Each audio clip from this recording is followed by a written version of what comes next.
Hey there, everyone. Hannah here, coming at you from the high desert in Oregon.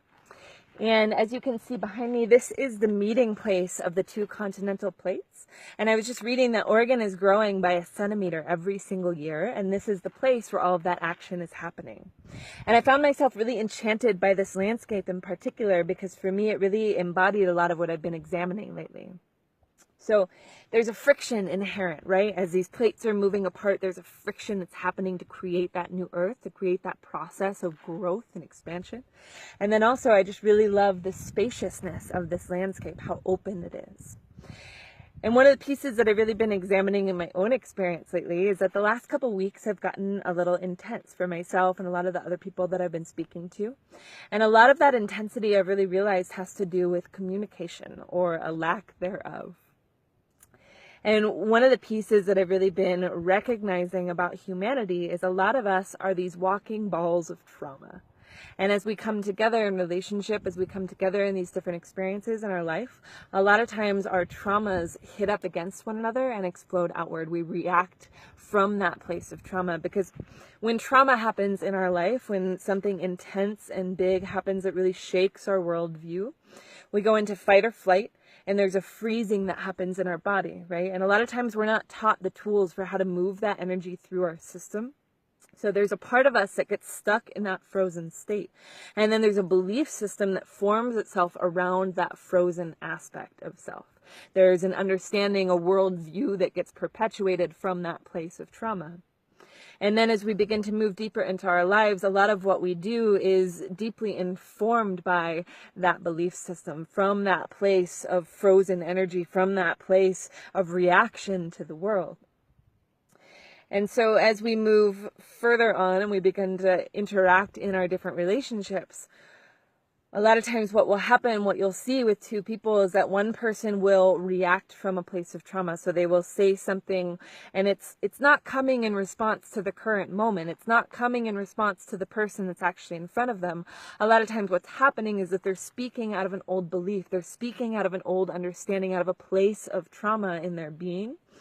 But then it hits that person and it feels really personal, right? So then that person receives it and then their trauma and their old beliefs and their old systems flare up in reaction. And we know what happens, right? Those reactionary energies grow and then there's an explosion outward. And then we both end up feeling like jerks. So it's not positive. So I've really been examining this because I've noticed a lot of this energy really present in a lot of communications lately, both in my own life and then in the lives of people around me. And I've been just really reflecting on the importance of going deeper into our being. So when we're faced with a potentially explosive encounter, when we're faced with a relationship or an interaction that we feel like has the potential to really explode, that we get triggered, that something within us arises in response to that other person, to really, first off, take a deep breath, to tune into the landscape, the environment around you, and then to really move a bit deeper, because underneath that reactionary energy, there's a deeper feeling, there's a deeper emotion, there's a deeper desire or a need that's not getting satisfied, not getting met, right? I find in my own experience that initial response might be frustration or anger, but underneath that is a sadness, it's a hurt, it's a grief or a longing, right? So the more that we're really able to tune into that, the more that it really allows us to take responsibility. And this is a really key piece in communication, is to be willing to take radical responsibility for the state of our being. To take responsibility for our triggers, to take responsibility for everything that's arising within us, and to understand that that is our own belief systems, our own understandings, our own perceptions about the world that are then being challenged or then being brought to the table for re-examination, right?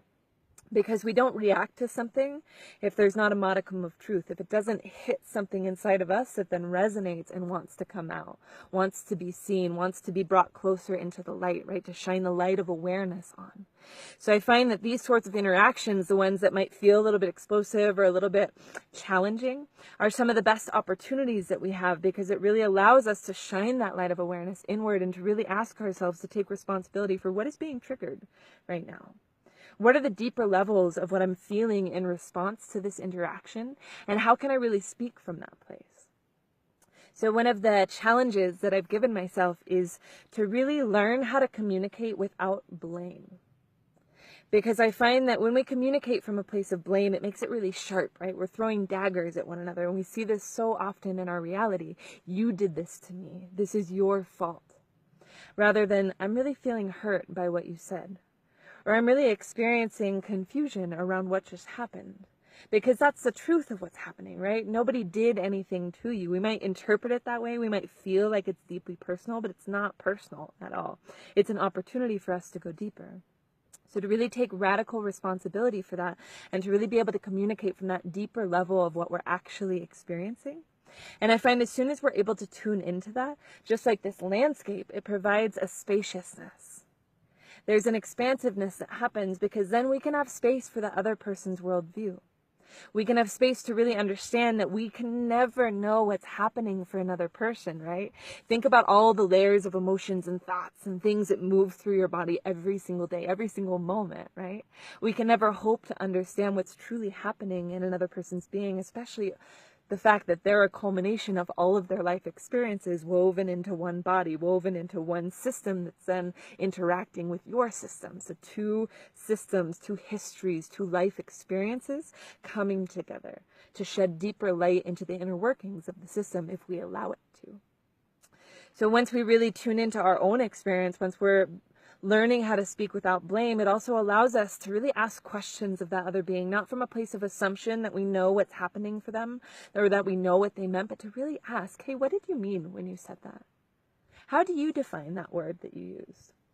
Because when we ask questions, it allows us to actually learn, right? It allows for spaciousness for the other person's process to be witnessed and allows for them to contemplate and to go deeper in instead of exploding off of a reaction of you did this to me and then they're like, no, I didn't.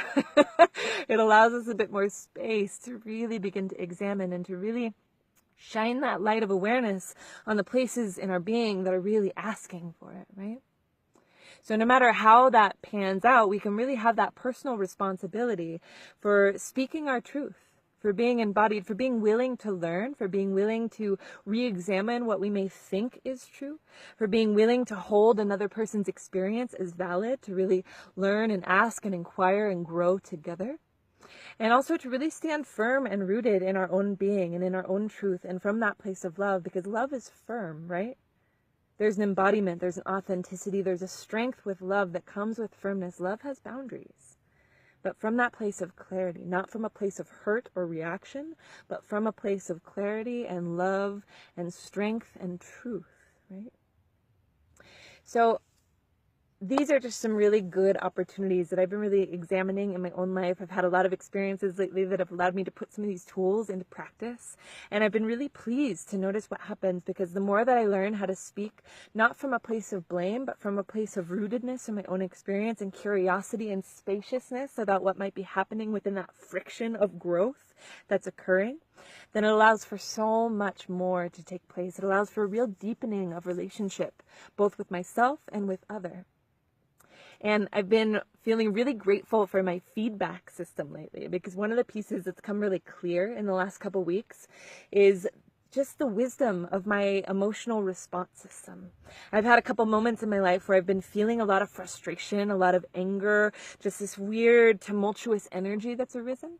And I've really realized that every time that I'm feeling that, it's showing me that I am not speaking my truth in that moment. It's showing me that I'm not showing up authentically, whatever that may look like. And so it's not the other person, it's not my environment that's creating it, but it's an aspect of myself that I'm suppressing, and then my emotions are responding to that by letting me know that, hey, something's not right. There's a deeper layer here to be explored and to be discovered. So I've just been feeling really grateful for the wisdom of the feedback system that's built in, for our emotional response system, not to react from it, but to use it to really turn deeper inward and to really pay attention to what are we being told in that moment? What are our emotions and our inner worlds really leading us towards? Because ultimately, I find in my experience, those emotions and that inner experience are trying to lead me more towards peace and harmony and truth and embodiment than ever before. So when I learn how to listen and explore and pay attention and reorient the way that I'm showing up in a situation, an interaction, an environment, the more that I grow, the more that I really am able to cultivate those feelings inside of me, and the more that my connections really strengthen and blossom and flourish. So I just wanted to share this because I've just been noticing this theme and this trend in a lot of the relationships and the people that I'm interacting with lately. And so I hope that there have been a couple gems for you to harvest, a couple tools that you can put into your tool belt to show up ever more embodied, ever more authentic, and ever more compassionate and willing to grow, willing to examine those parts of your system that are no longer current, and to bring them current with the here and now, to bring them current with the situation and the people and the environment and your life experience now. So stay tuned. I'm going to be sharing a lot more, and there's going to be some really good opportunities to study deeper that are coming up. The School of Connection is launching in October. It's a 7-month program for women, and then there's a couple retreats that are in the works, and then also some other really exciting projects. So I'll be excited to share more. Stay tuned. Let me know what you think, and thanks for tuning in. I'll see you soon.